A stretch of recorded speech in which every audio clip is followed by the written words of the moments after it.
روایت میں ہے کہ یمن میں ایک قبیلہ آباد تھا جس کا سردار حاتم طائی تھا۔ اب حاتم طائی کی ثقافت سے دنیا کا کون سا آدمی ہے جو ناواقف ہے؟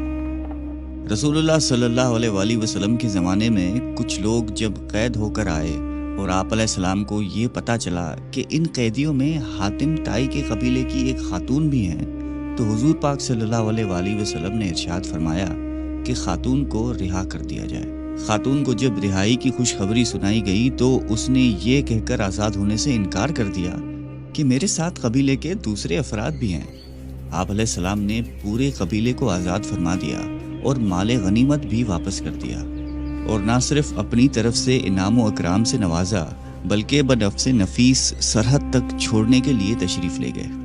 حاتم طائی کی سخاوت کے ضمن میں ایک قصہ بیان کیا جاتا ہے کہ روم کے بادشاہ کی دربار میں ایک دن حاتم طائی کی سخاوت کا تذکرہ تھا۔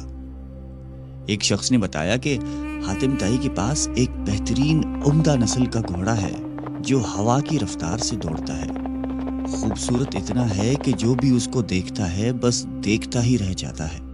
حاتم طائی اور اس کے گھوڑے کی تعریف سن